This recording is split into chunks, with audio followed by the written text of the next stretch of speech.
The morning light streamed through the floor-to-ceiling windows of Alexandra Sterling's corner office on the 42nd floor of Sterling Financial's headquarters in downtown Chicago. The panoramic view of Lake Michigan stretched out before her, its waters reflecting the brilliant blue of the autumn sky. This office, with its sleek glass desk, modernist furniture, and walls adorned with African-American art from emerging artists, was where billion-dollar decisions were made daily. Alexandra, Alex to her closest associates, stood by the windows, coffee cup in hand, watching the city awaken.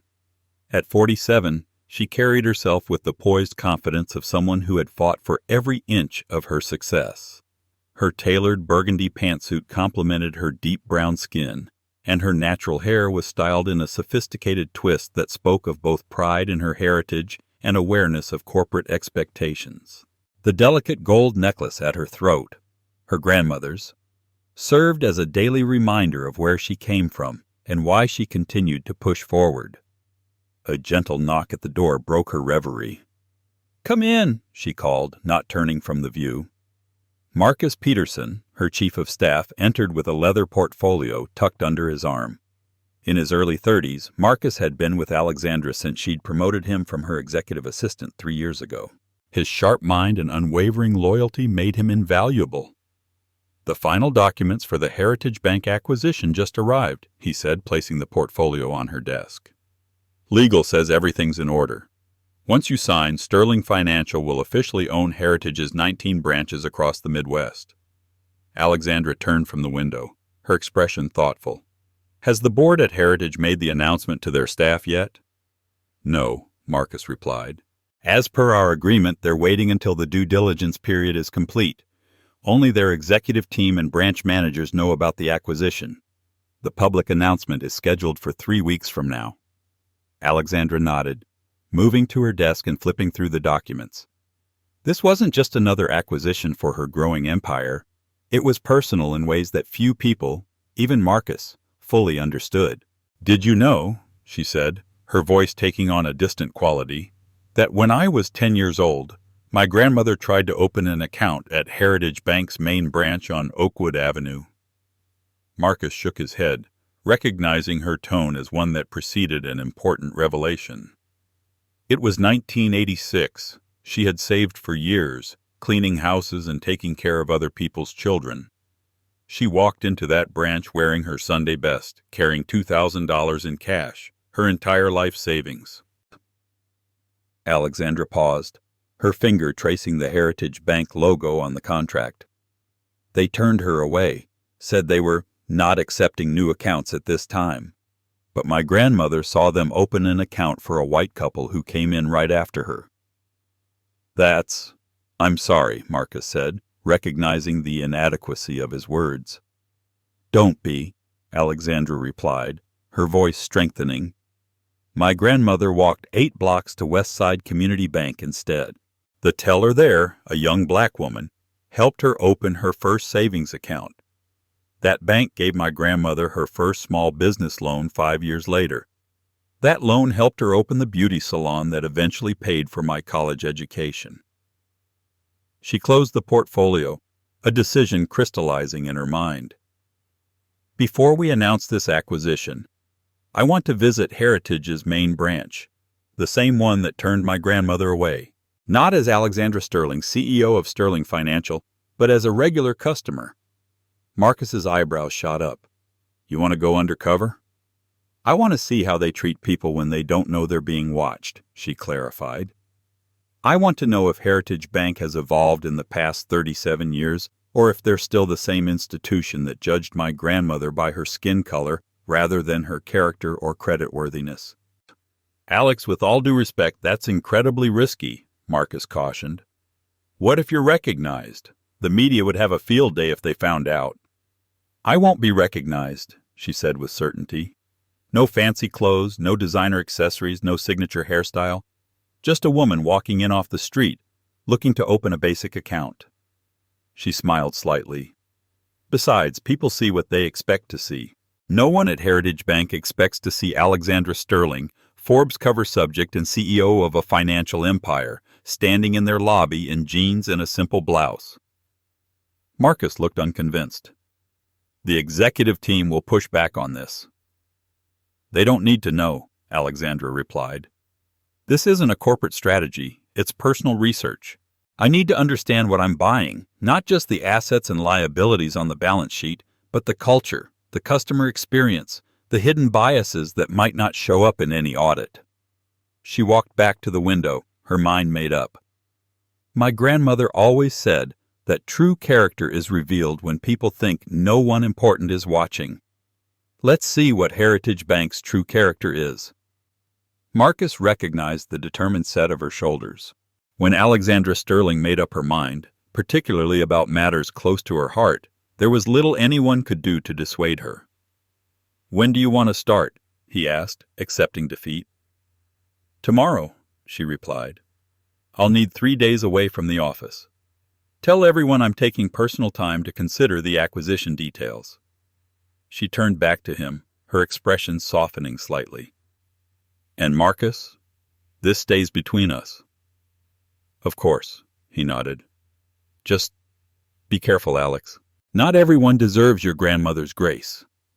Alexandra looked down at the contract that would soon make her the owner of the institution that had once rejected her family. That's exactly what I'm trying to find out.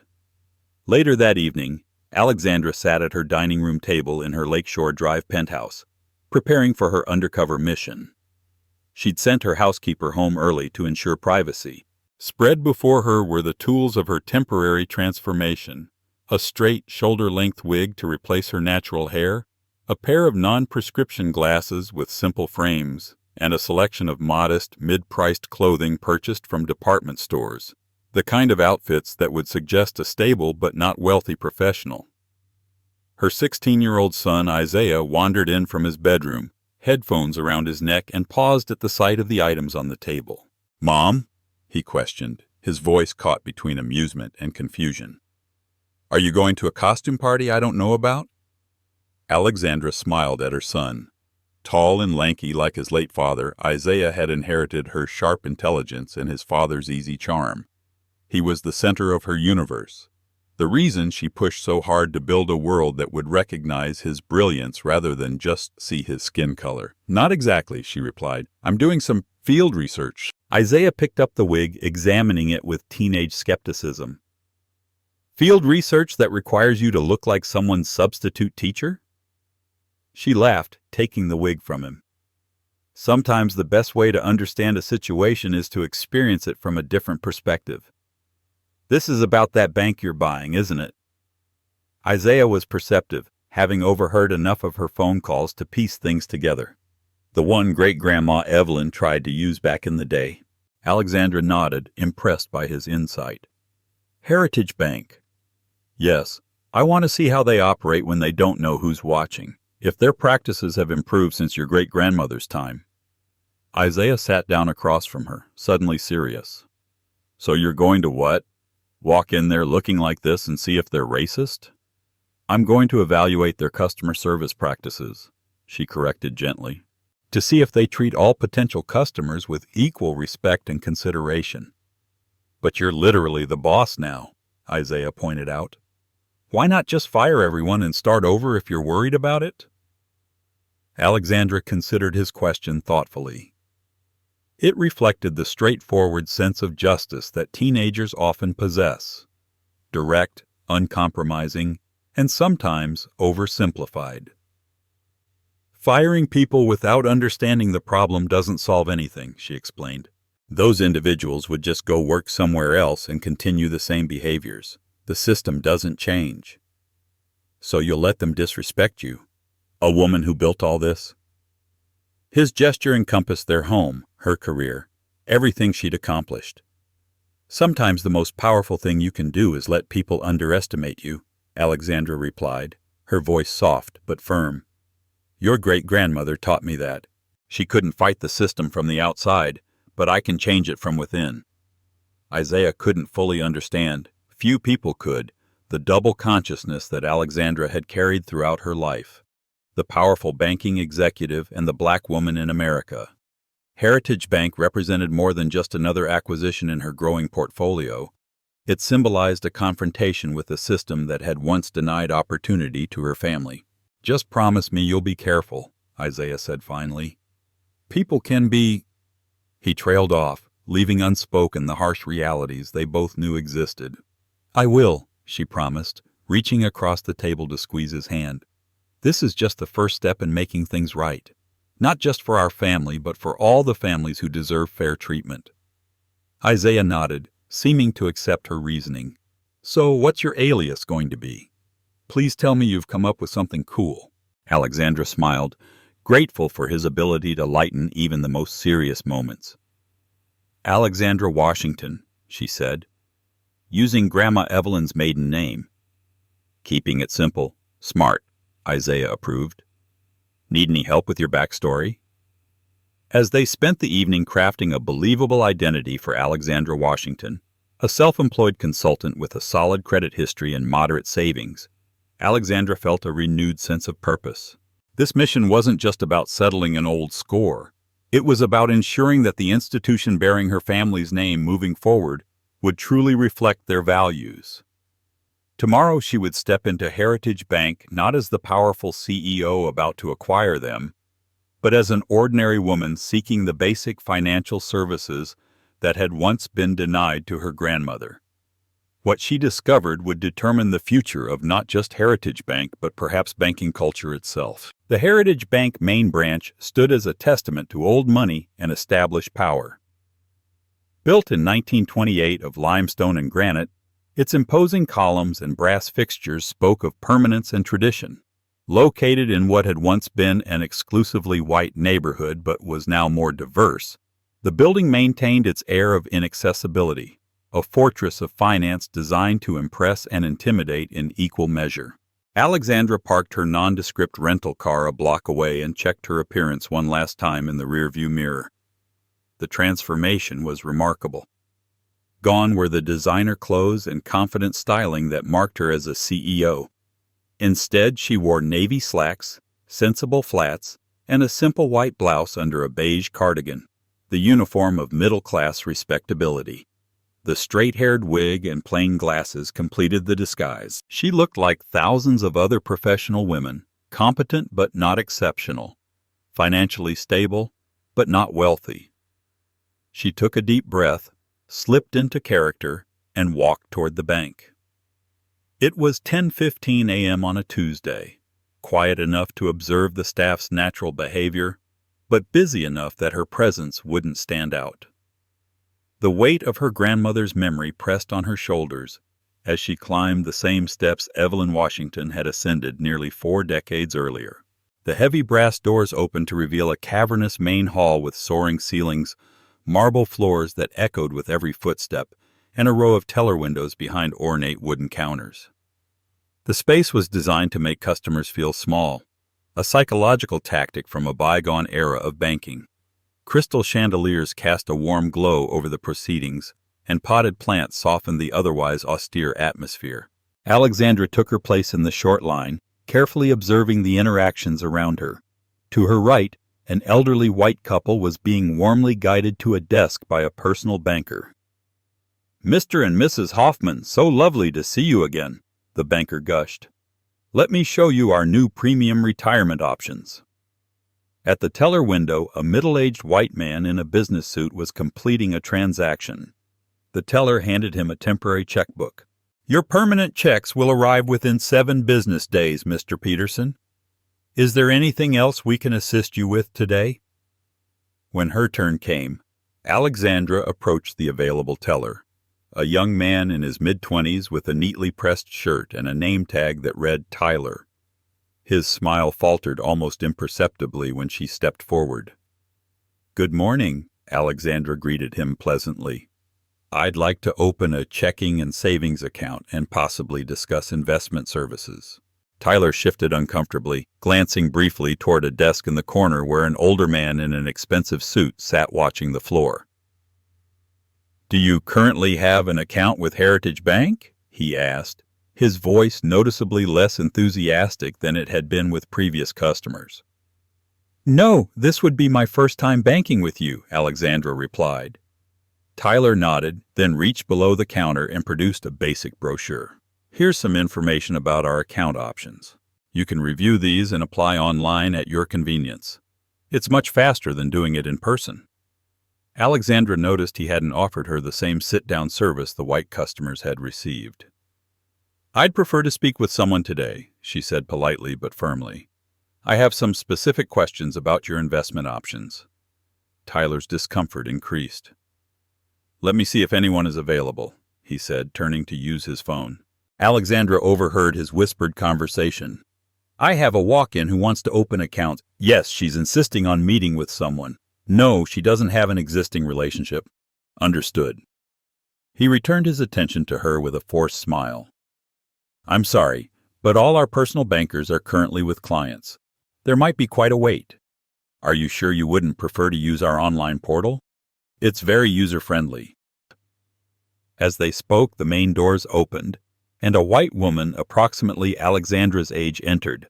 She wore a simple pantsuit not unlike Alexandra's disguise. The man from the corner desk, whose nameplate identified him as Richard Bennett, Customer Service Director, immediately stood and approached her. "Good morning. Welcome to Heritage Bank," he greeted warmly.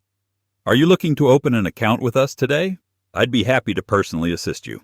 We pride ourselves on our personalized service here." The contrast couldn't have been more stark. Two women of similar appearance and presumed socioeconomic status, but only one deemed worthy of executive attention. The difference? Skin color.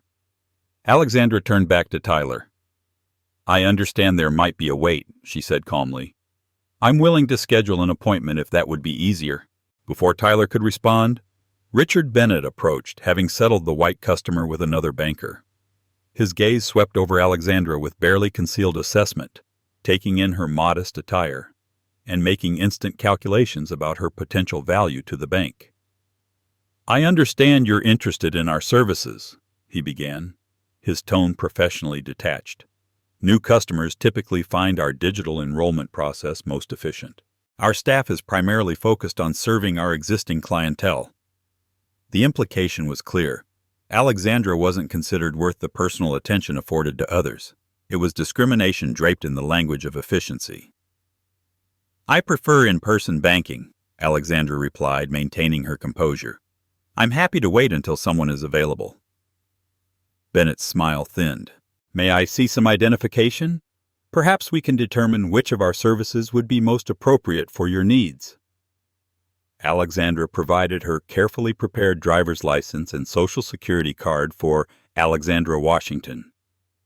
Bennett examined them with unusual scrutiny, holding the license up to the light as if checking for counterfeiting.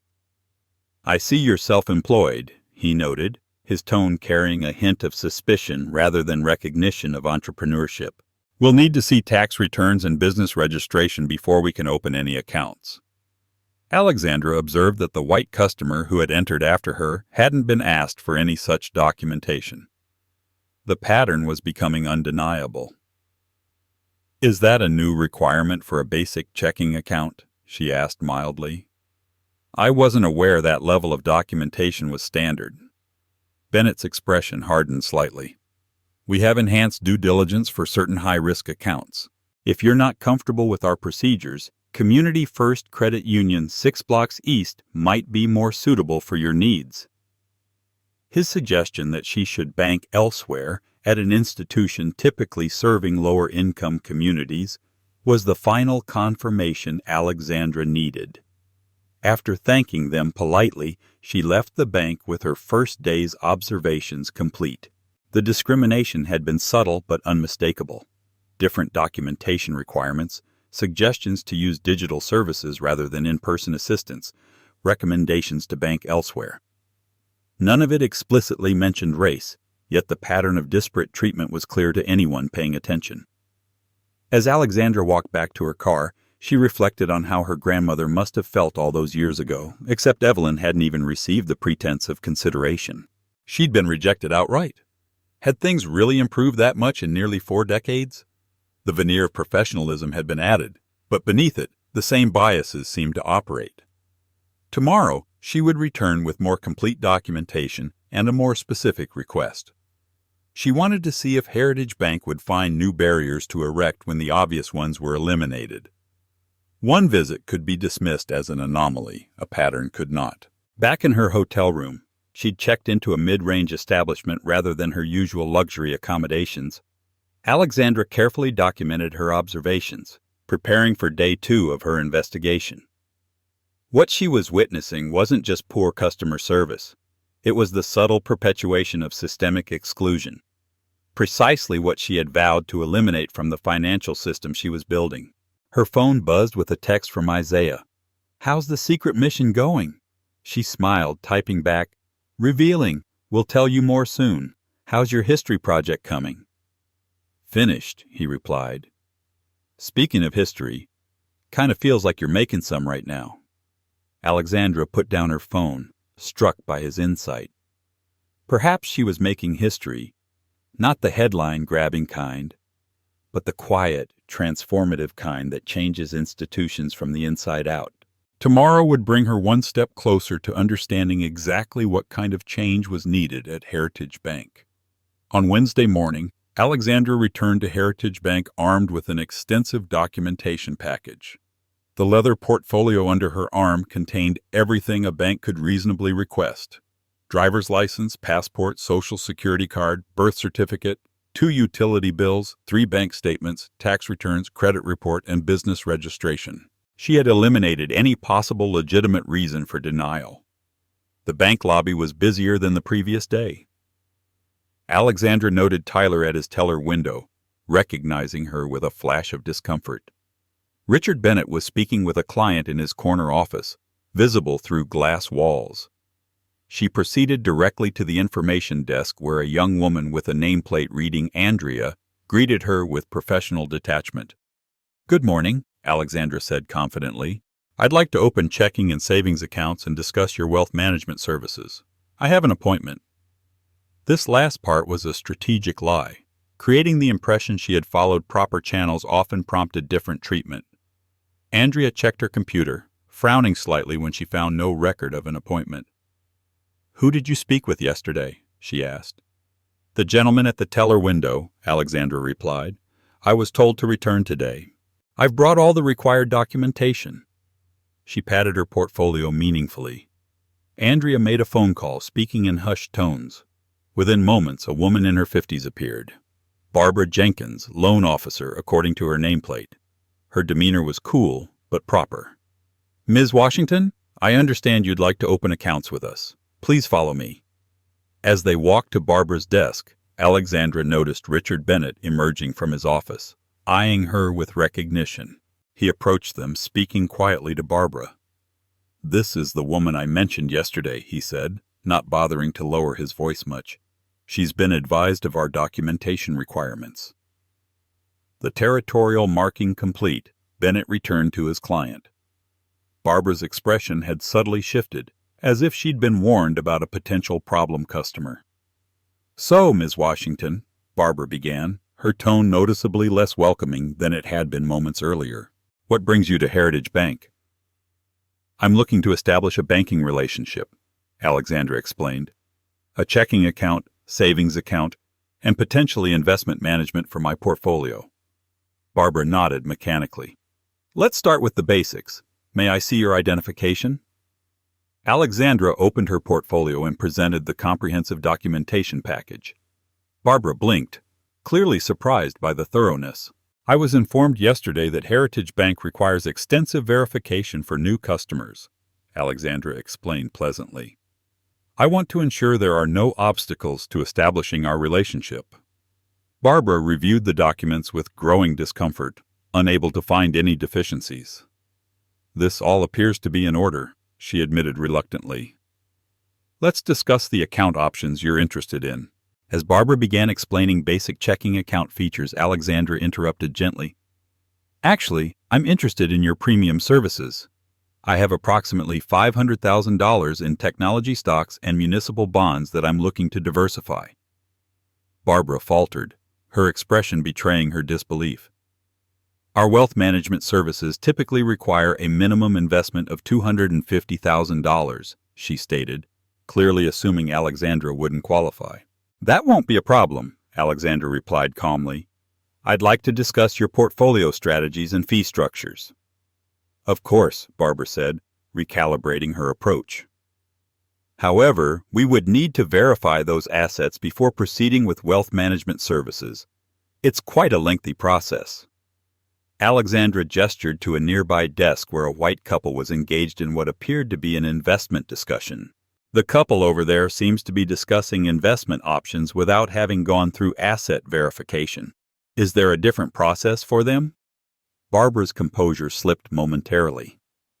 "Each client situation is unique," she said, the vague response typical of those caught in discriminatory practices. She quickly shifted to outlining complicated procedures, suggesting higher minimum deposits than advertised, and mentioning fees that hadn't been discussed with other customers. Throughout this conversation, Richard Bennett periodically walked past, lingering just long enough to monitor the interaction. His presence seemed to reinforce Barbara's cautious approach. When Alexandra asked why employment verification was necessary when tax returns had already been provided, Bennett inserted himself into the conversation. "Is there a problem here?" he asked Barbara, though his eyes remained fixed on Alexandra. "Washington has questions about our verification requirements," Barbara explained, deftly transferring responsibility. "Our requirements ensure we provide appropriate services to qualified clients," Bennett explained with barely concealed condescension. "If our standard procedures exceed your expectations, perhaps you might consider banking elsewhere." This was the second time Heritage Bank staff had suggested Alexandra take her business elsewhere, a clear pattern of discouragement rather than service.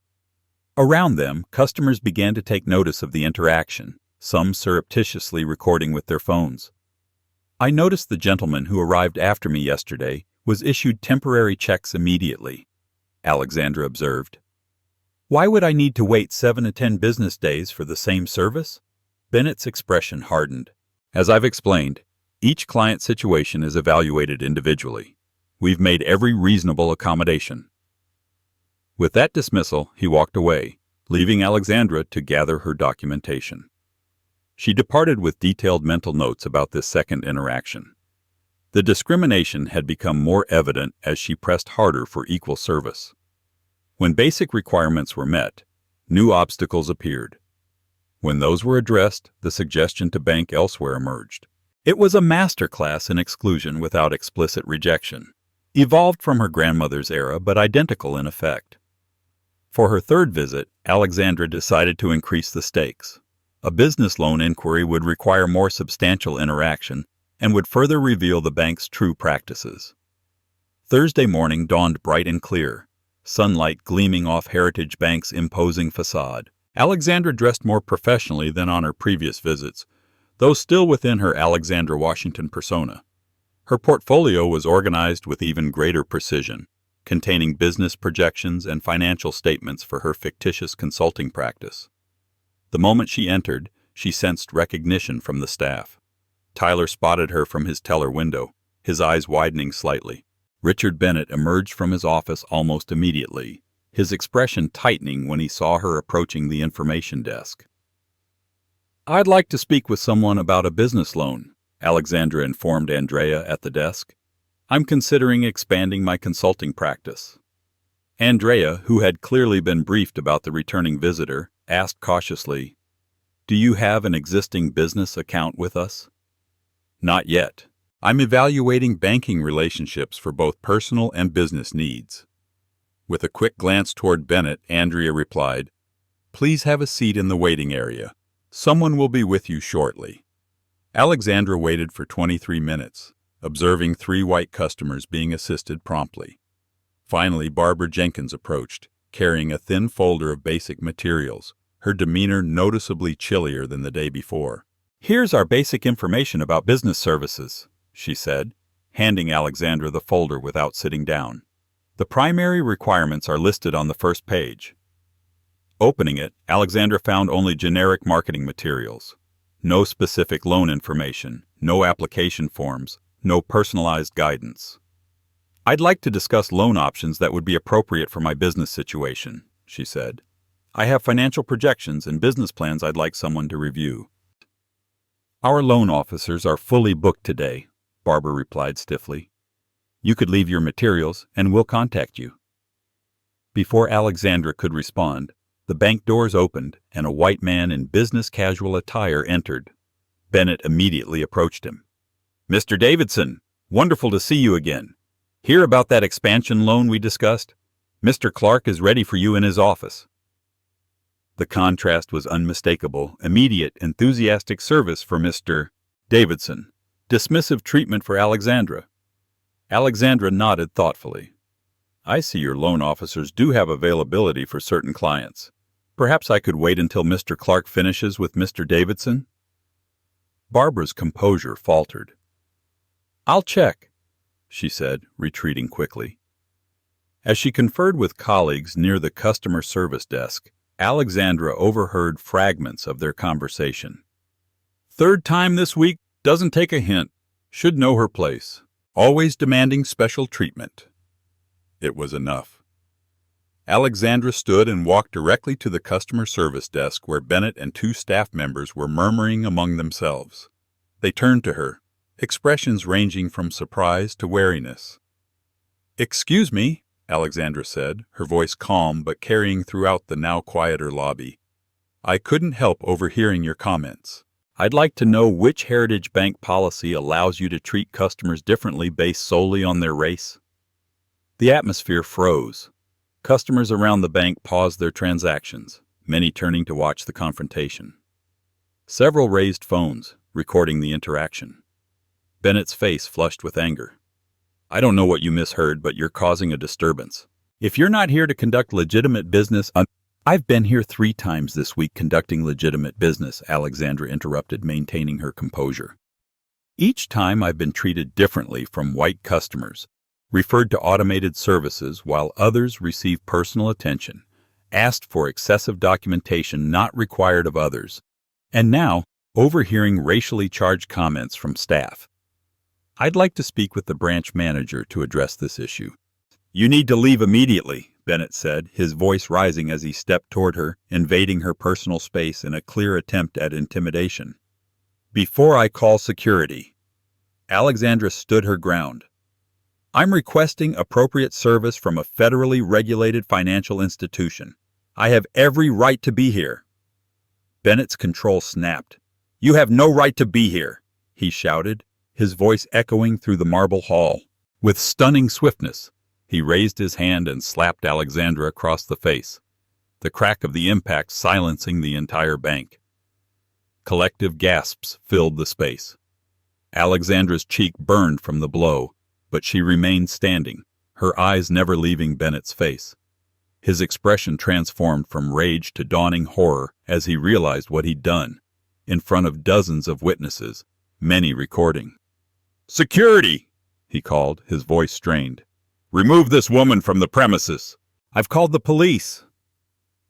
2 security guards approached uncertainly, clearly uncomfortable with the situation they'd just witnessed. Customers murmured in disapproval, some openly protesting. "She didn't do anything wrong," called an elderly woman from the waiting area. "He hit her." "I've got it all on video," announced a college student, phone held high. Bennett, desperate to regain control of the situation, raised his voice again. "This woman has been harassing our staff for days. She's trespassing and becoming aggressive. Security, do your job." The guards hesitated, caught between conflicting imperatives. Alexandra remained perfectly still, the red mark on her cheek the only evidence of violence. And it wasn't hers. Police sirens wailed in the distance, growing louder.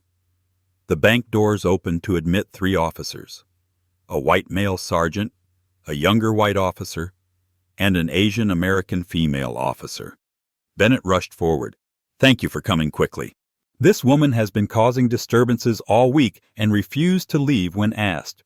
We had to restrain her to prevent her from attacking staff." It was a breathtaking lie, witnessed by dozens who had seen the exact opposite occur. Alexandra noted Bennett's assumption that the police would automatically take his word over hers, a calculation based on deeply ingrained societal biases. The sergeant turned to Alexandra. "Ma'am, I need you to step away from everyone else and keep your hands where I can see them." Alexandra complied calmly, raising her hands to shoulder height to demonstrate her cooperation. "Officer, I believe there's been a misrepresentation of what happened here. This gentleman," she nodded toward Bennett, "physically assaulted me after I questioned discriminatory banking practices. Numerous witnesses recorded the incident." "She's lying," Bennett interjected. "She became hostile when asked to leave." From the crowd, voices rose in Alexandra's defense. "He hit her! We all saw it! Check our videos!" The female officer, whose nameplate read Chen, addressed Alexandra. "Ma'am, do you have identification?" "Yes, in my portfolio on that counter. May I retrieve it?" Officer Chen nodded. "Slowly, please." As Alexandra reached for her portfolio, she said clearly, "Before I provide my identification, I'd like to make a brief phone call. I believe it will clarify this situation quickly." Surprisingly, the sergeant agreed. "Keep it on speaker," he instructed. Alexandra dialed a number she knew by heart. After 2 rings, a professional female voice answered. "Ms. Sterling, is everything all right?" "Put it on speaker, please, Diane," Alexandra replied. Everyone in the bank could hear the exchange.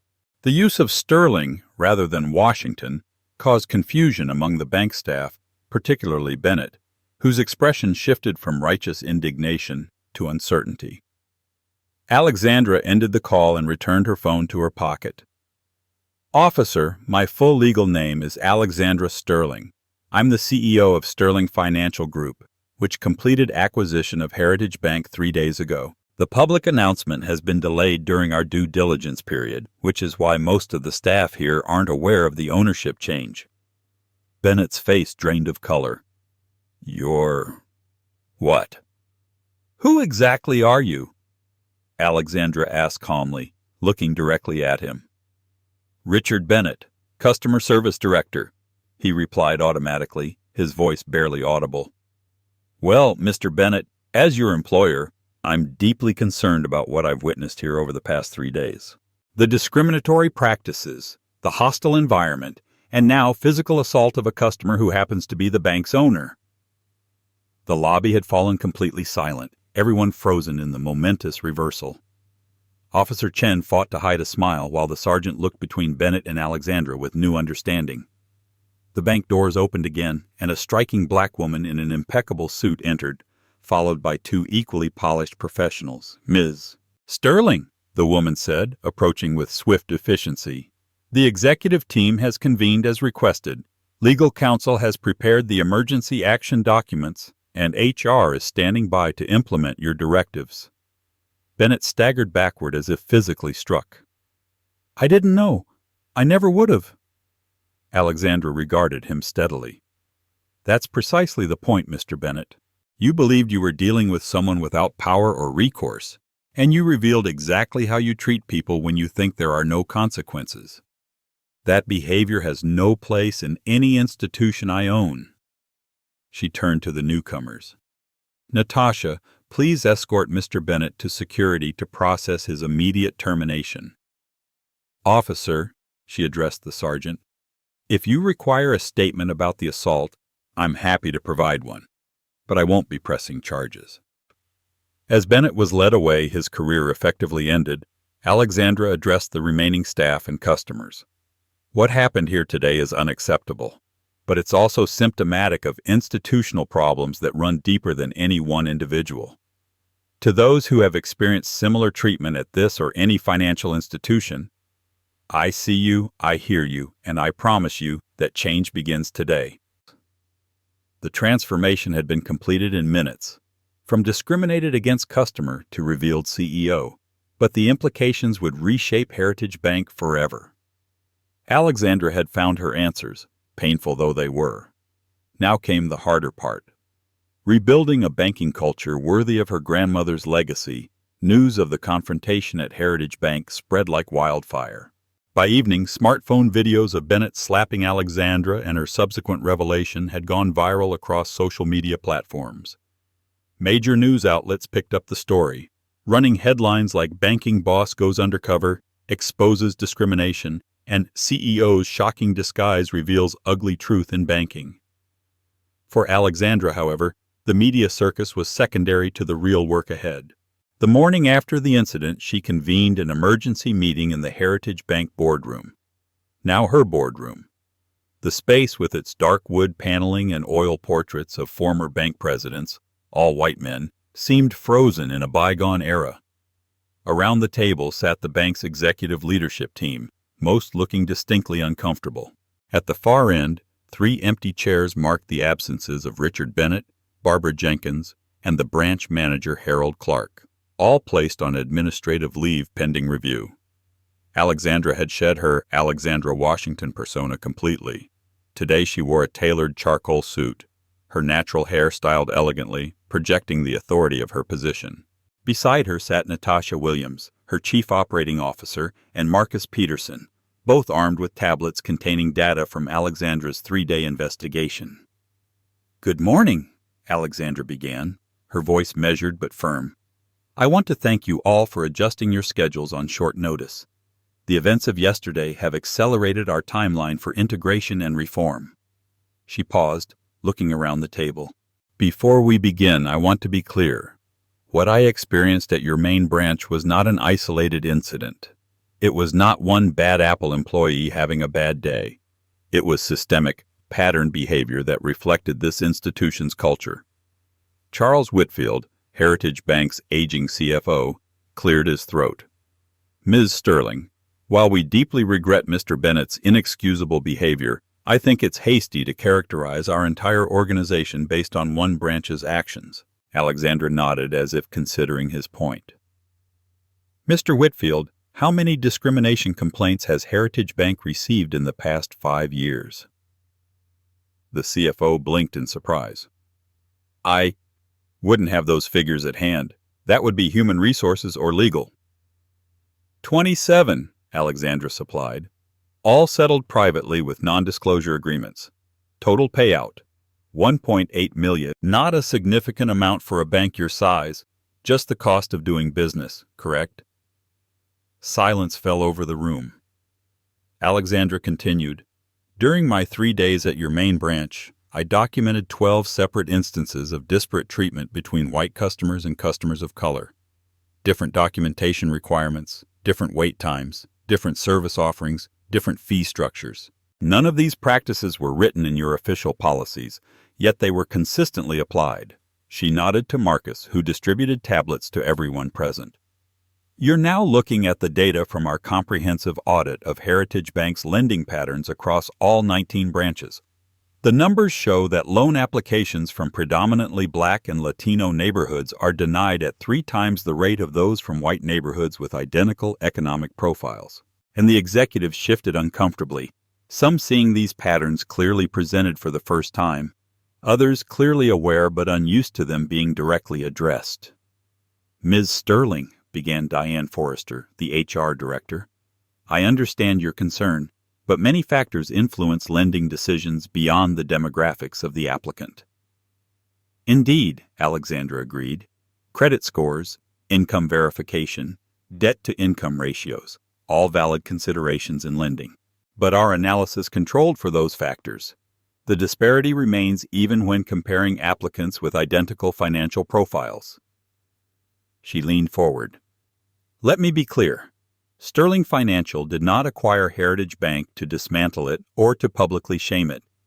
We acquired it because I believe in transformation, not destruction. The purpose of this meeting is not to assign blame, but to chart a path forward." The tension in the room eased slightly, though wariness remained. "Here's what will happen next," Alexandra continued. "First, immediate personnel changes."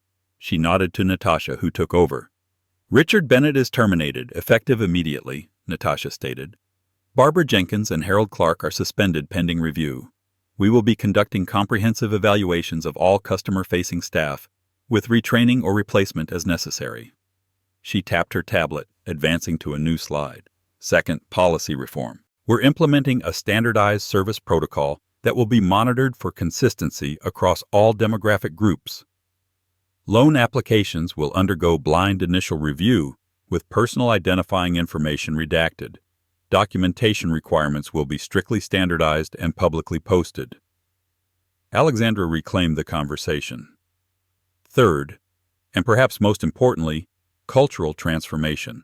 Heritage Bank will establish a community advisory board with representatives from all the neighborhoods we serve. This board will have real power to review policies and practices and recommend changes. She stood, walking to the window that overlooked the city. Some of you may be wondering why this matters so much to me, why I would go to such lengths, putting myself at personal risk, to understand what happens on your front lines. Turning back to face them, she continued, 37 years ago, my grandmother Evelyn Washington walked into your main branch with her life savings, hoping to open her first bank account. She was turned away because of the color of her skin. That rejection didn't just deny her a service. It sent a message about her value, her potential, her very humanity. The executives looked down at the table, the weight of history settling uncomfortably on their shoulders. Heritage Bank will now become a model for inclusive banking, Alexandra declared, not because it's the right thing to do, though it is, but because it's good business. The communities you've historically underserved represent trillions in untapped economic potential. By excluding them, you haven't just harmed them. You've limited your own growth. She returned to her seat. I expect your full cooperation in this transformation. Those who cannot align with this vision should tender their resignations. Those who stay will be part of building something remarkable, a financial institution that truly serves all Americans. The silence that followed was profound, broken finally by an unexpected voice. Jennifer Chen, a mid-level executive who had remained quiet until now, raised her hand tentatively. Ms. Sterling, I've worked at Heritage for 12 years, she began. Many of us have seen these problems but felt powerless to address them. Your approach, experiencing it firsthand rather than just reviewing reports, shows a commitment I haven't seen from leadership before. She straightened in her chair. I'd like to volunteer to help implement these changes. Alexandra smiled, genuinely touched by the support. Thank you, Ms. Chen. That's exactly the spirit we need. One by one, other executives began to nod, some with reluctance, others with growing enthusiasm. Not everyone was convinced, Alexandra knew, but enough were to begin the process of change. As the meeting concluded, Alexandra asked Natasha and Marcus to remain behind. When the room had cleared, she sank into her chair with a sigh. That went better than expected, Natasha observed. We'll see, Alexandra replied. Talk is easy. Implementation is where the real resistance will emerge. Marcus glanced at his tablet. The media requests are piling up. Everyone wants an interview with the undercover CEO. What's your plan? Alexandra considered this. The public dimension of her experience offered a platform she hadn't anticipated. Schedule a press conference for tomorrow. We'll make this about more than just Heritage Bank or me. This is an opportunity to start a national conversation about banking reform. And Bennett? Natasha asked. His lawyer has already called, threatening a wrongful termination suit. Alexandra laughed softly, without humor. He physically assaulted me on camera in front of dozens of witnesses. Tell his lawyer we welcome the publicity of a trial. As her team left to make arrangements, Alexandra remained in the boardroom alone. Her gaze traveled to the portraits lining the walls, the succession of men who had built Heritage Bank with a clear vision of who it would serve. Time for some new portraits, she murmured to herself, already planning the changes that would transform this space just as thoroughly as the institution itself. Later that afternoon, Alexandra visited the main branch again, this time as herself, accompanied by a team of consultants who would begin the transformation process. The staff, now aware of her identity, watched nervously as she toured the facility. Tyler, the young teller who had first deflected her 3 days ago, approached hesitantly during a quiet moment. Ms. Sterling, he began, visibly anxious, I just wanted to say, I'm sorry about how you were treated, including by me. Alexandra studied him thoughtfully. Tell me something, Tyler. Did you know what you were doing when you directed me to use the online portal instead of offering in-person service? He swallowed hard. Mr. Bennett had certain expectations about how different customers should be handled. He called it appropriate resource allocation. A nice euphemism for discrimination, Alexandra noted. Did you ever question these practices? Not out loud, Tyler admitted. I needed this job, but it never felt right.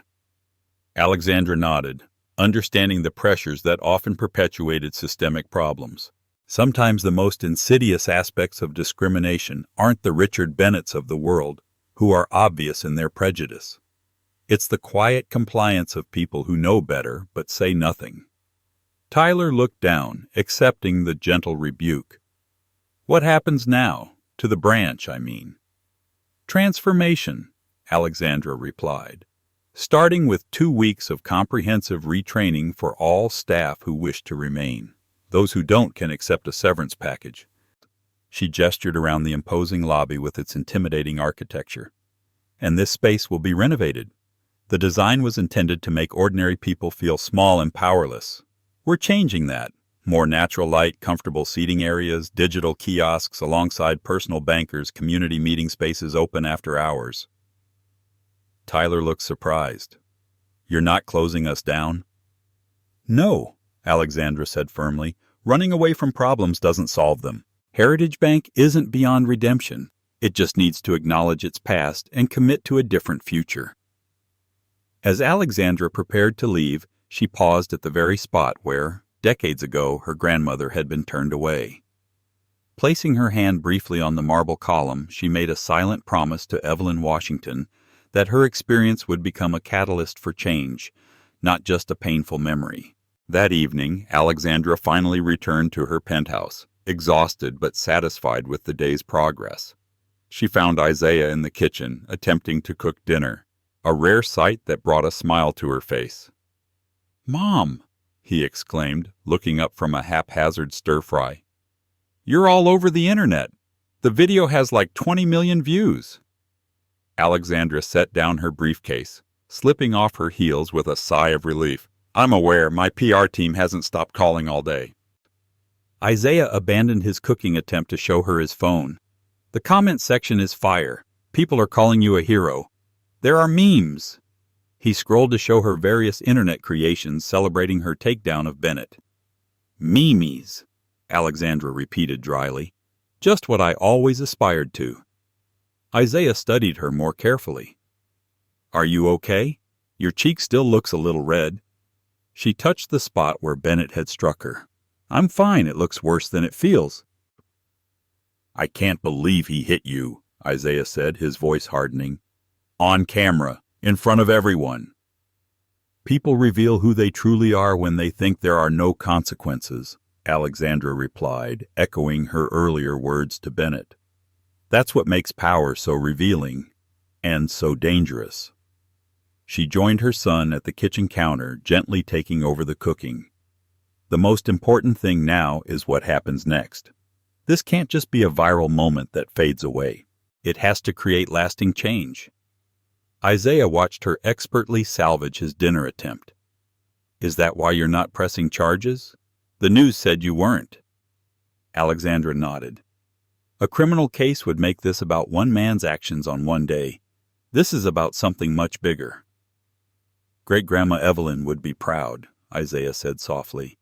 "Turning away from that bank was probably one of the hardest things she ever did." "Walking in was harder," Alexandra corrected gently. "Facing rejection always is, but she did it with dignity, and then she found another way forward." She plated the stir-fry, adding, "That's her real legacy, not just persevering, but creating new paths." As they ate dinner together, Alexandra shared her plans for Heritage Bank's transformation, listening to Isaiah's surprisingly insightful suggestions about youth financial education programs and mobile banking innovations that could reach underserved communities. "You know," she said, studying her son with pride, "in a few years, you might have a place in this business, if you're interested." Isaiah grinned. "Maybe, but I think I'd want to start from the bottom, like you did, not just walk in as the boss's kid." Alexandra felt a surge of pride in his understanding. "That's exactly the right approach. No shortcuts to understanding. Later, as she prepared for bed, Alexandra received a text message from Marcus. Just got word. Richard Bennett gave an interview to Channel 5, airing tomorrow morning, calling you a diversity vigilante conducting a witch hunt. She smiled faintly at the predictable reaction. Bennett didn't understand that his protestations would only amplify the conversation she wanted to start. His defensive posturing would contrast sharply with the evidence everyone had already seen. Perfect, she texted back. Incorporate his claims into our press conference. The contrast speaks for itself. Tomorrow would bring new challenges, but Alexandra was ready. She had moved beyond mere acquisition to something more profound. Reclamation.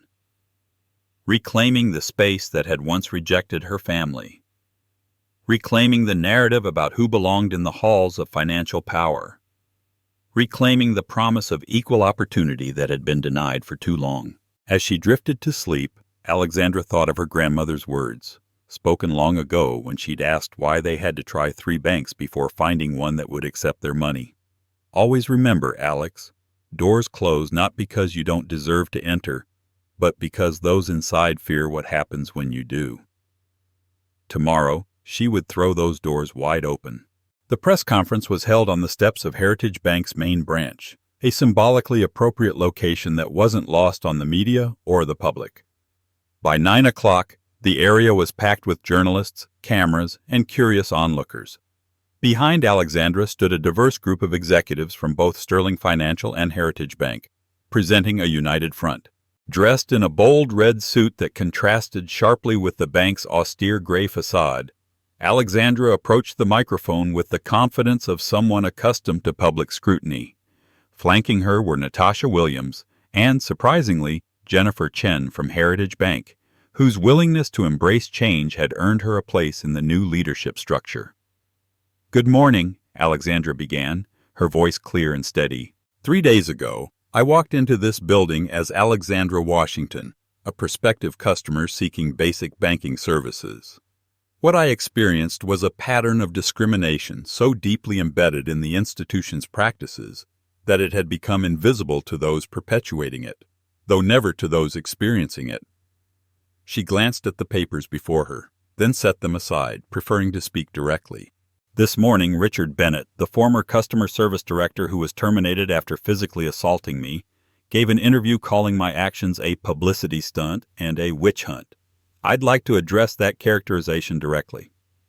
The crowd leaned forward, sensing a powerful response coming.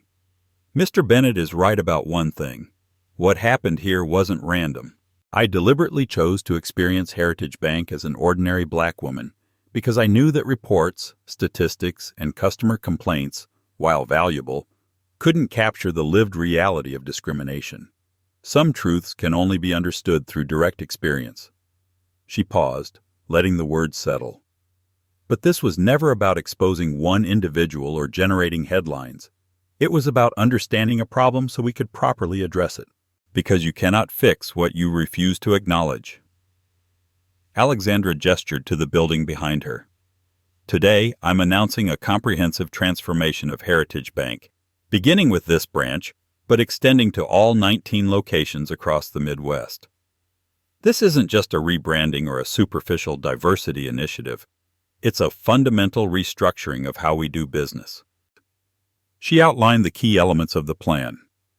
New leadership and staff training, redesigned physical spaces, community advisory boards, transparent lending criteria, and significant investment in historically underserved neighborhoods. But perhaps most importantly, she continued, we're establishing the Evelyn Washington Banking Equity Initiative, named for my grandmother who was turned away from this very bank decades ago. This $50 million fund will support financial literacy programs, first-time homebuyer assistance, and small business loans in communities that have traditionally been redlined or excluded from fair lending practices. The announcement drew applause from the crowd. Alexandra raised a hand to quiet them. This initiative isn't charity. It's an investment in communities, in potential, in our shared future. Because when we remove artificial barriers to success, Everyone benefits from the innovation and growth that follow. As questions began, a voice from the back called out above the others. "Ms. Sterling, isn't this just corporate virtue signaling? How do we know this isn't just for show?" Alexandra located the source, a skeptical-looking reporter from a conservative business publication. "That's a fair question," she acknowledged. "Corporate America has certainly deployed enough empty diversity statements to justify your skepticism." She stepped away from the podium, speaking more personally. "Here's how you'll know this is real. First, we're tying executive compensation directly to measurable progress on these initiatives. Second, we're submitting to independent auditing of our lending practices, with results published publicly. And third," she smiled slightly, "I'm putting my personal reputation and legacy on the line. This transformation carries my name and my family's story. Success or failure will reflect directly on me." Another reporter raised her hand. "You mentioned your grandmother being turned away from this bank. Can you tell us more about that story and how it influenced your decision to acquire Heritage Bank specifically?" Alexandra hadn't planned to delve deeply into her personal history, but the question offered an opportunity to humanize the issues at stake. She nodded, taking a moment to compose her thoughts. "In 1986, my grandmother, Evelyn Washington, was a domestic worker who had saved for years to open her first bank account. She came to this branch wearing her Sunday best, carrying $2,000 in cash, her entire life savings." Alexandra's voice softened with the memory. "She was told they weren't accepting new accounts at this time. Minutes later, she watched as a white couple was welcomed in and assisted." The crowd had grown completely silent, caught in the power of the story. That rejection wasn't just about a bank account. It was a message about who belonged in the financial system and who didn't, who was worthy of building wealth and who wasn't. Alexandra's gaze swept across the assembled journalists. "My grandmother walked 8 blocks to another bank that day. That institution gave her not just an account but eventually a small business loan that allowed her to open a beauty salon, a business that put me through college and launched my career." She gestured to the Heritage Bank sign above her. "I didn't acquire this bank to exact revenge. I acquired it because transformation is more powerful than destruction, because changing institutions from within is how we create lasting progress." The questions continued for nearly an hour, ranging from technical details about banking practices to broader inquiries about race and economics in America. Throughout, Alexandra maintained her composure and clarity, neither flinching from difficult topics nor allowing the conversation to be reduced to simplistic narratives. As the press conference concluded, Alexandra noticed an elderly black woman standing quietly at the edge of the dispersing crowd. There was something familiar about her dignified bearing that caught Alexandra's attention. When their eyes met, the woman nodded slightly, a gesture of such profound approval that it affected Alexandra more deeply than all the media coverage combined. Before she could make her way over, the woman had disappeared into the crowd. Alexandra was left with the strange but compelling sense that her grandmother's spirit had somehow been present, witnessing this moment of reckoning and renewal.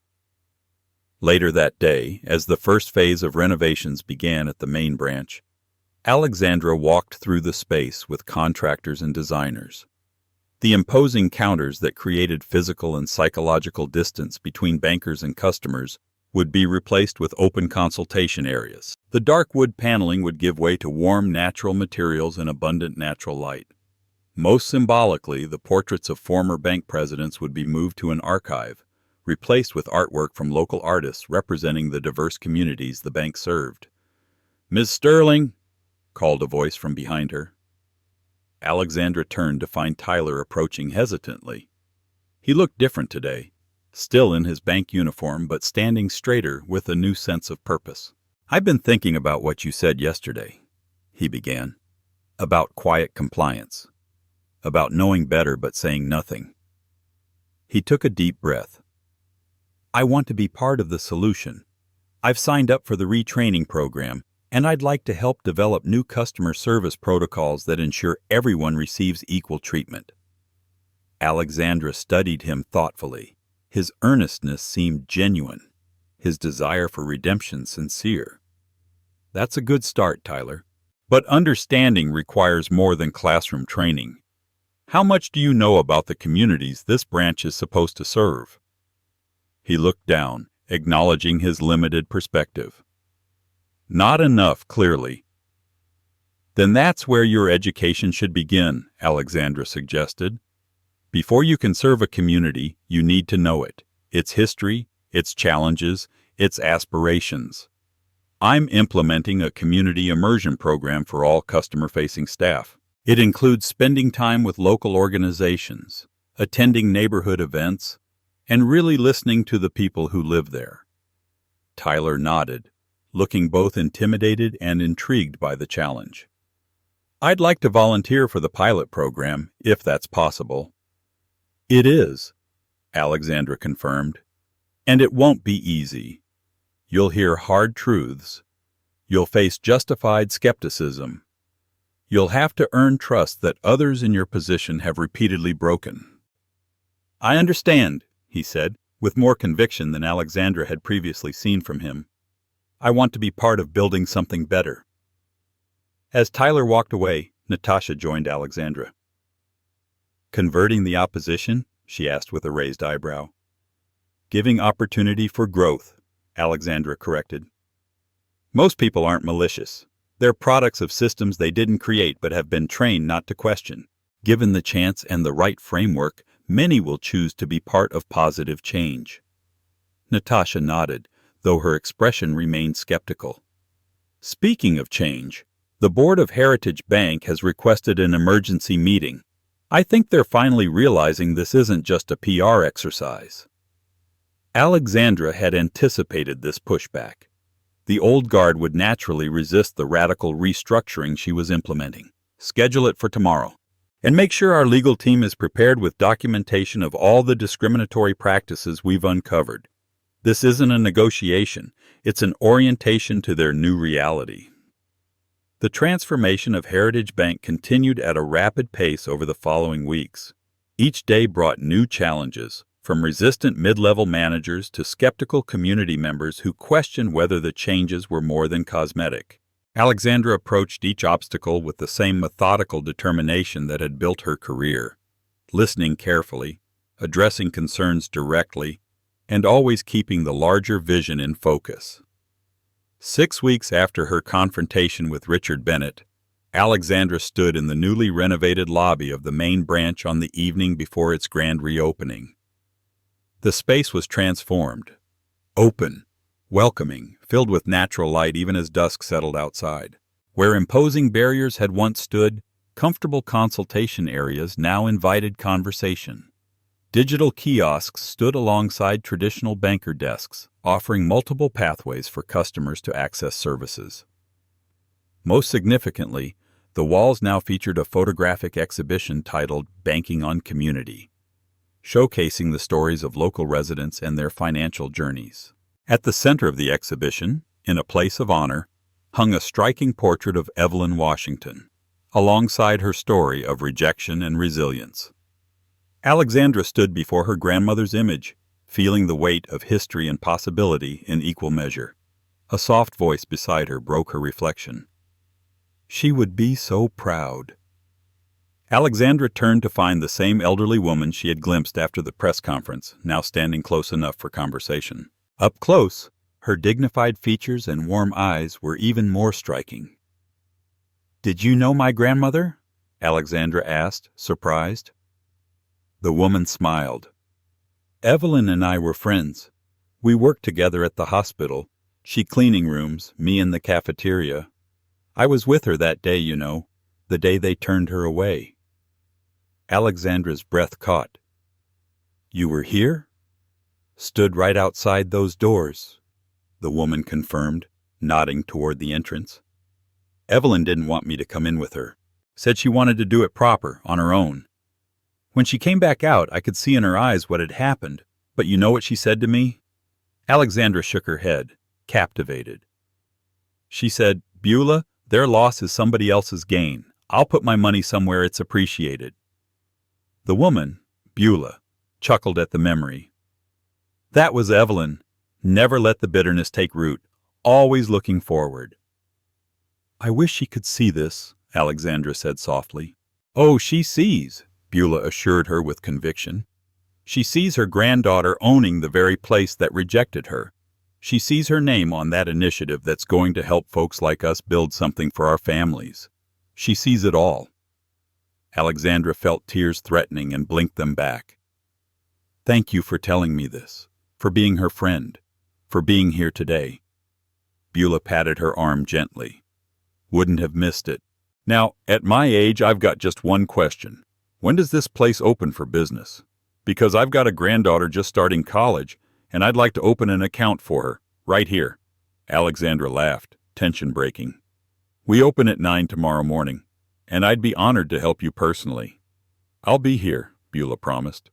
And so will half the neighborhood from what I hear. Word's gotten around about what you're doing. After Beulah departed, Alexandra remained in the empty bank, contemplating the journey from her grandmother's rejection to this moment of reclamation. Tomorrow, Heritage Bank would begin its new chapter, not erasing its problematic past, but acknowledging it and deliberately charting a different course. Her phone buzzed with a text from Isaiah. All set for tomorrow? Need moral support? She smiled, typing back, Always, but I've got this. See you at dinner. As Alexandra left the bank, she paused at the threshold where Evelyn Washington had once stood, denied entry to a system designed to exclude her. Tomorrow, those doors would open to welcome everyone equally, not as a concession, but as a recognition of the simple truth that had eluded financial institutions for too long. Inclusion wasn't just morally right. It was economically powerful. The transformation of Heritage Bank was just beginning, but the foundation had been laid, not with marble and granite this time, but with something far more enduring: justice, opportunity, and the unshakable belief that doors once closed could be opened for good. 1 year later, Alexandra stood at the podium in the community room of what was now called Heritage Community Bank, addressing a gathering of customers, staff, and community leaders. The space, formerly an unused storage area in the building's basement, had been transformed into a vibrant center for financial education workshops, community meetings, and small business development programs. Today marks the 1-year anniversary of our reopening, Alexandra began, surveying the diverse faces before her. When we embarked on this journey, many skeptics predicted failure. They said our approach was too radical, too idealistic, too focused on social impact rather than traditional banking metrics. She smiled. I'm pleased to report that those skeptics were wrong.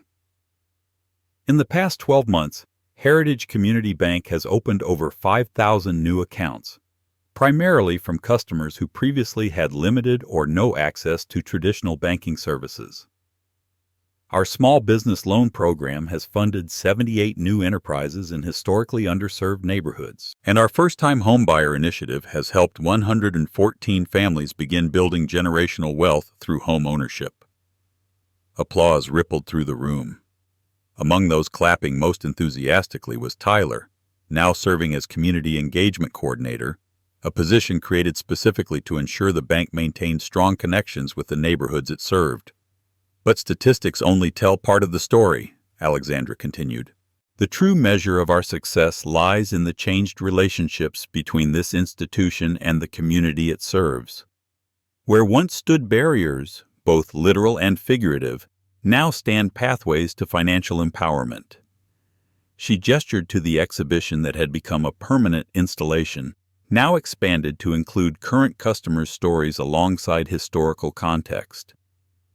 We've created a banking model that acknowledges the past while deliberately building a more equitable future, a model that other financial institutions are beginning to recognize and emulate.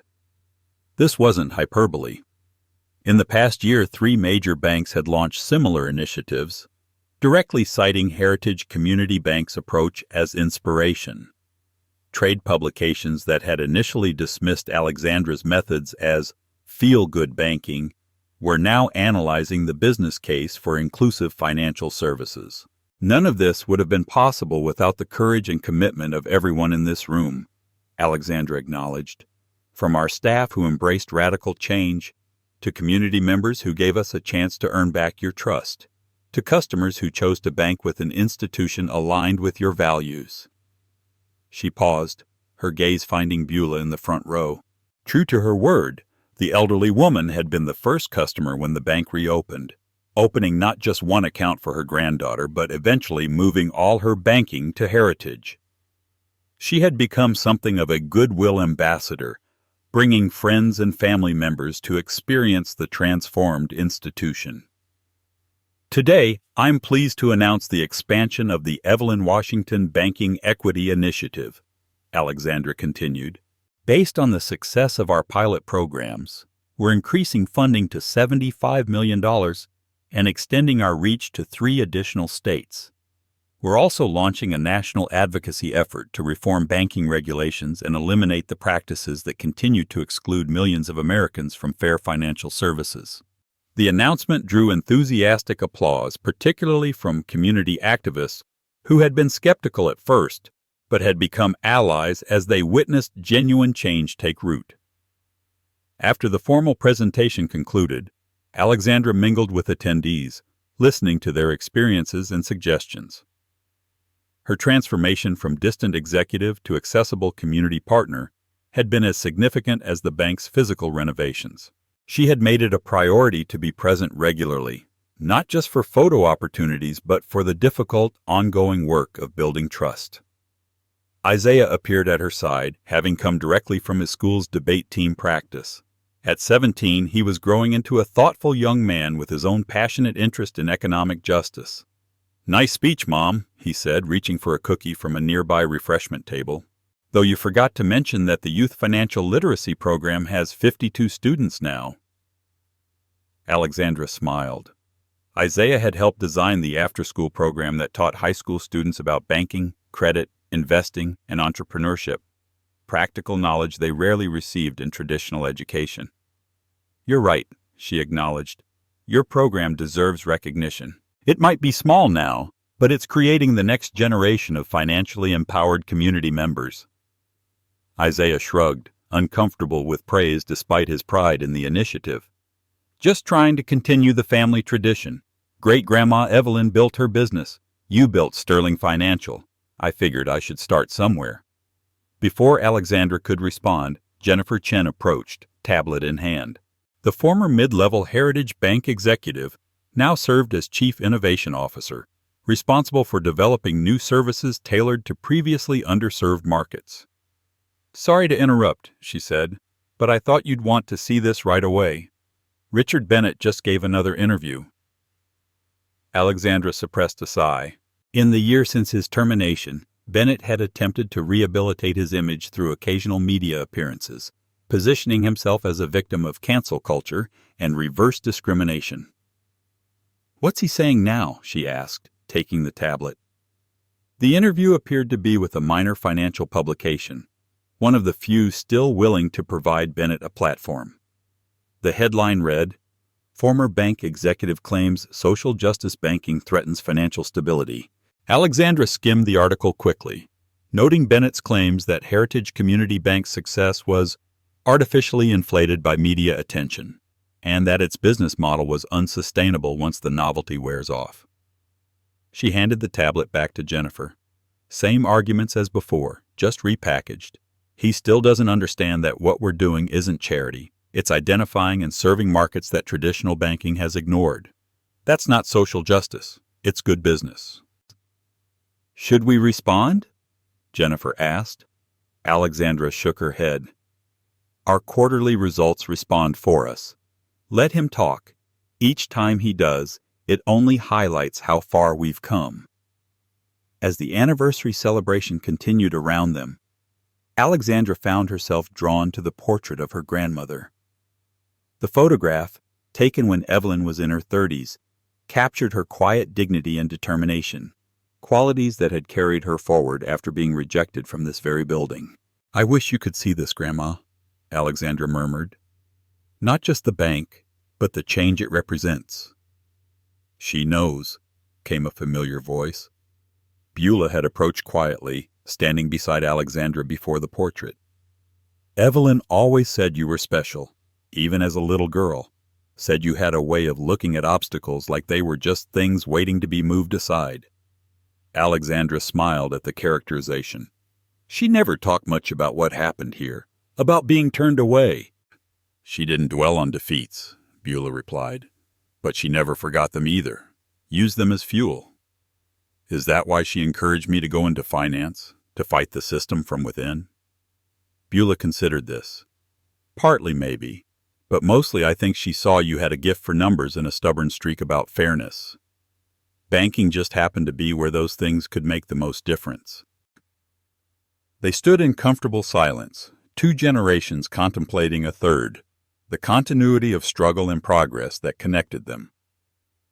"You know," Beulah said finally, "last week my granddaughter Tasha got approved for her first business loan, right here.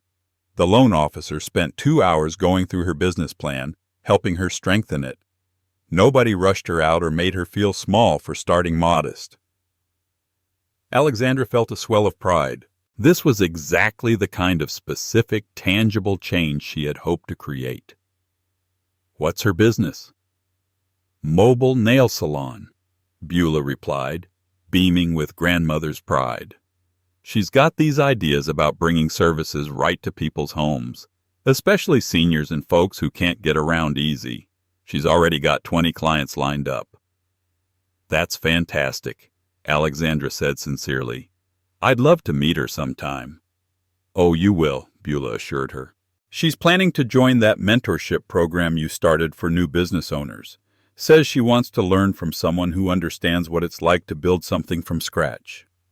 As the celebration wound down and attendees gradually departed, Alexandra found herself alone in the community room, reflecting on the year's journey.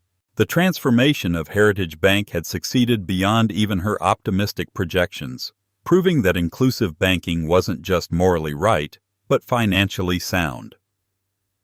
Yet she knew Retriclaude hit the max length for a message and has paused its response. "You can write. Continue to keep the chat going." Yet she knew that one bank's transformation, however successful, was just the beginning.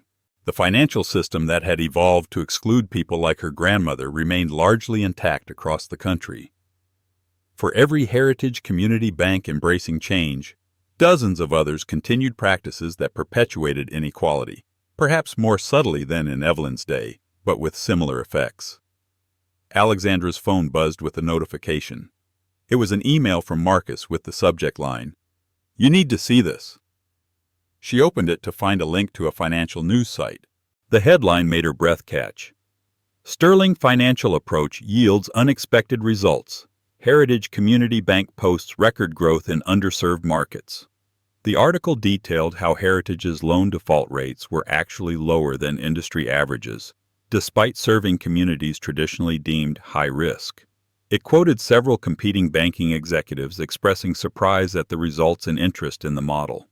Most significantly, it cited a new academic study showing that the bank's community-centered approach had created measurable economic growth in its service areas. "The data doesn't lie," Alexandra murmured to herself, closing the email with satisfaction. This was exactly the kind of evidence needed to shift the industry's thinking, not appeals to morality, but clear demonstration of financial viability. As she gathered her things to leave, Isaiah appeared in the doorway. "Ready to go, Mom? I promised to help clean up, but everything's done." "Just about," Alexandra replied, taking one last look around the space that had become a symbol of what banking could be at its best. "I was just thinking about next steps." "Next steps?" Isaiah questioned as they walked toward the exit. "Haven't you done enough? Heritage is completely transformed." Alexandra smiled at his youthful perspective. "One bank in one city isn't systemic change, Isaiah. It's just proof that systemic change is possible." Outside, the early evening air was warm with late summer humidity. They walked toward Alexandra's car, passing several storefronts that had been vacant a year ago but now housed new businesses, many financed through Heritage Community Bank's small business program. "So what are you planning?" Isaiah asked. recognizing the determined look on his mother's face. "I'm thinking it's time to scale up," she replied.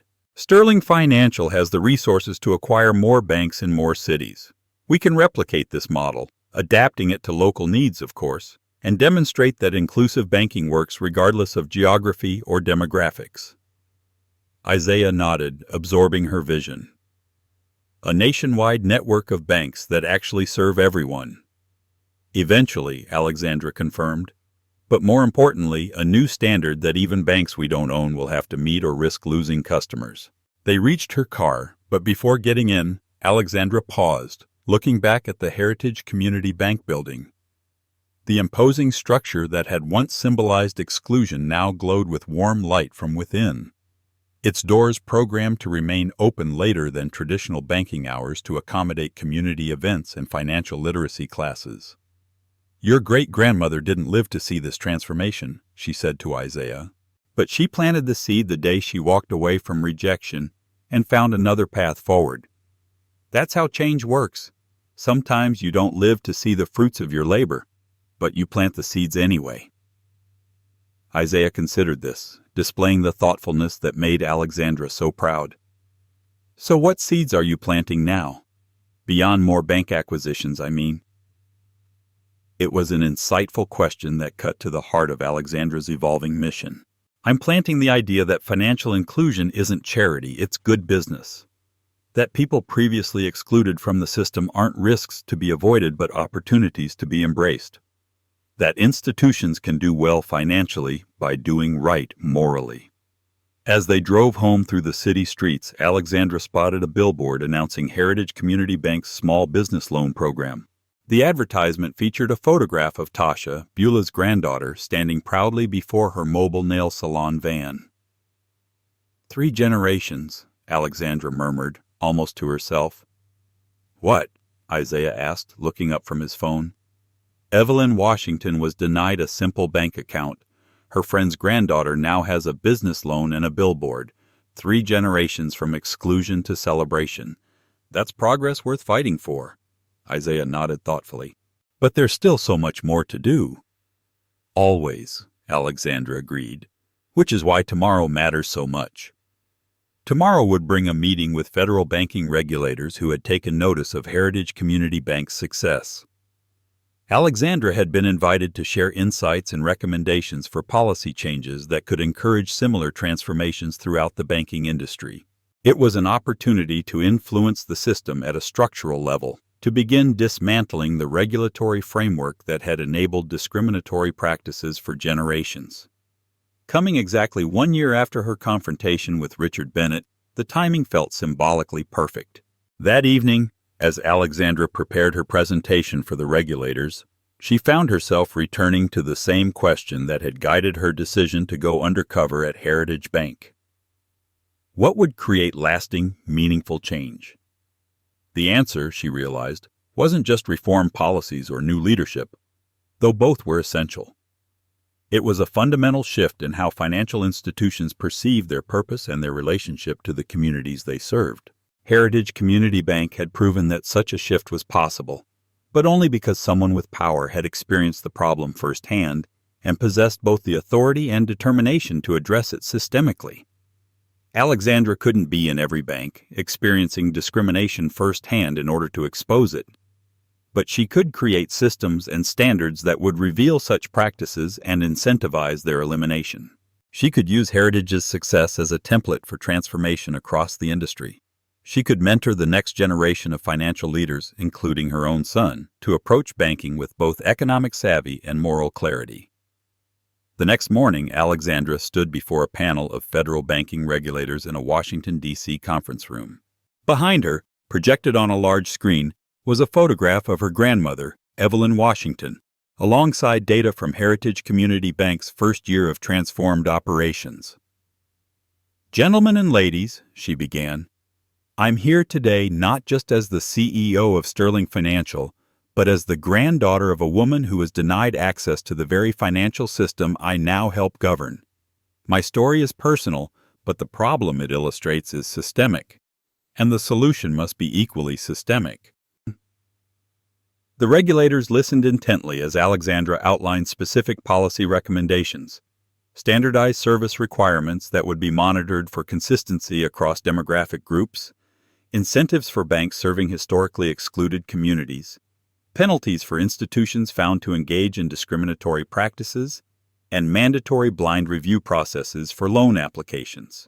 What we've demonstrated at Heritage Community Bank isn't just that discrimination exists. We already knew that, she concluded. We've shown that eliminating discriminatory practices creates economic value for financial institutions while building wealth in communities that have been systematically denied that opportunity. This isn't about charity or social responsibility, though both have their place. It's about recognizing untapped markets and serving them effectively. The head regulator, a veteran of the banking industry, leaned forward. Ms. Sterling, your results are impressive, but Heritage is a relatively small institution with the advantage of your personal oversight. How would these changes scale to major national banks with thousands of branches? It was the question Alexandra had anticipated, the same one she had asked herself.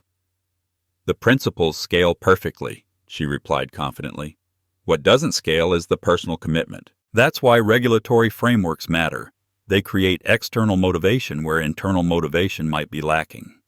She advanced to her final slide, which showed the economic impact of Heritage Community Bank's first year.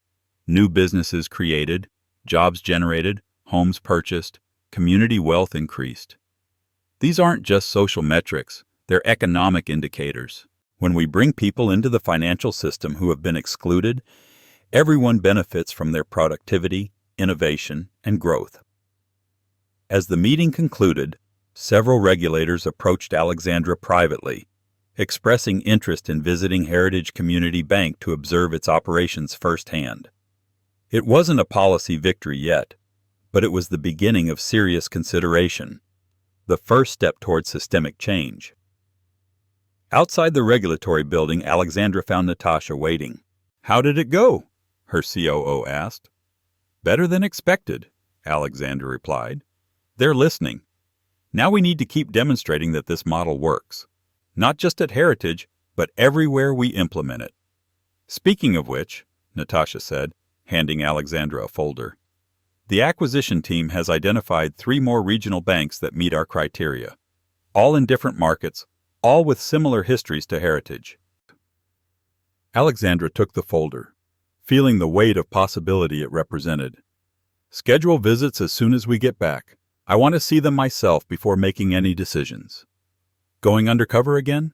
Natasha asked with a raised eyebrow. Alexandra smiled. "Not this time. We've proven the concept. Now we scale it openly, transparently, inviting others to join the transformation rather than forcing it through exposure." As they walked toward their waiting car, Alexandra's phone rang. It was Isaiah. "Mom, you need to see this," he said without preamble. "Turn on CNN." Natasha already had her tablet out, pulling up the news channel. The headline scrolling across the bottom of the screen read, "Major Banks Announce New Initiative for Underserved Communities." The report detailed how 3 of the nation's largest financial institutions had jointly unveiled plans to overhaul their service delivery models in ways that mirrored Heritage Community Bank's approach.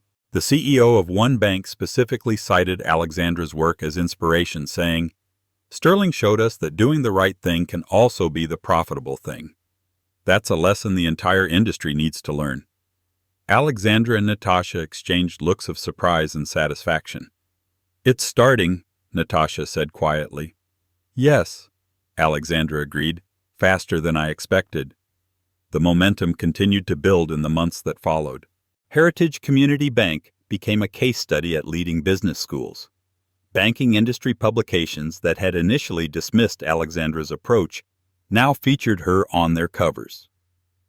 Most significantly, several state legislatures began considering bills that would mandate many of the reforms she had implemented voluntarily.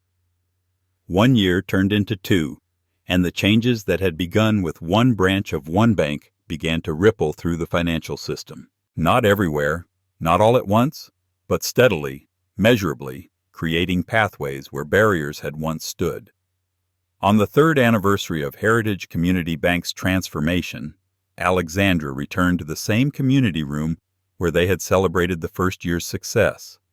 This time the gathering was smaller, more intimate, just key staff members, a few community leaders, and family.